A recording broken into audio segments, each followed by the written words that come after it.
Hello everyone, welcome to my channel. Please subscribe and keep watching more details. The Curse of Oak Island, newly found ancient artifact, could date back to 12th century. The Curse of Oak Island's latest episode had a huge reveal that an anomaly consistent with a chamber lies in the money pit. But that wasn't all.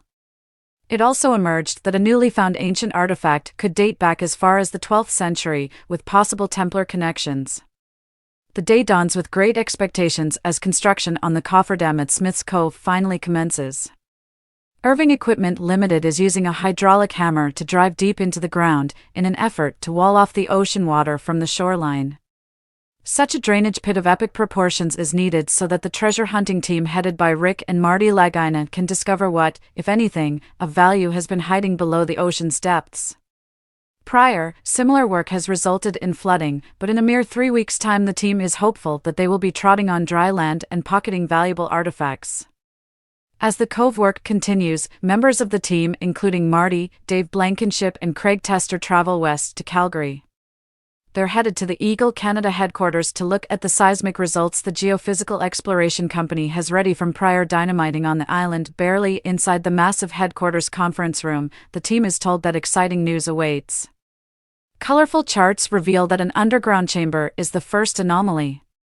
Could this be a fabled cavity full of golden loot? Below any of the historical excavations, the charts show a hard roof above a void in the limestone at 160 to 170 feet. That's where a lot of odd stuff came out of H8, says Rick. It's in the area of the presumed chapel vault, where pottery, leather bookbinding, and human bones were also found. It was later determined that the bones belonged to two individuals, one from Europe, the other from the Middle East, dated to more than 400 years old. Marty is thrilled and wants to move forward based on the data, with the caveat that more data is needed.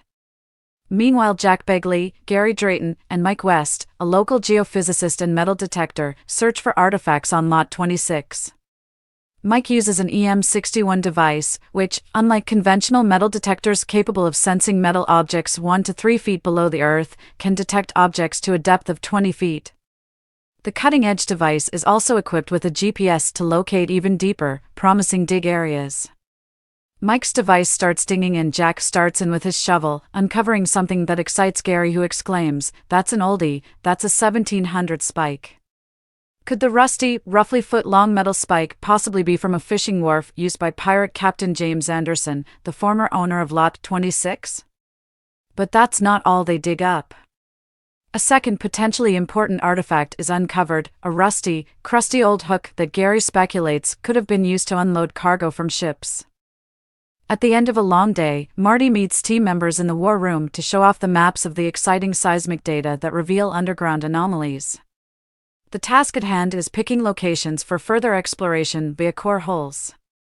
Next up, it's time for Rick and Marty to venture to Smith's Cove and oversee the cofferdam operation. Rick tells the crew of the area, "We think there's something in the money pit area, but here, we know there's something." Decades ago, Dan Blankenship dug another cofferdam at the site and found remains of an elaborate wooden structure, dubbed the U-shaped structure. But who made it, and for what purpose?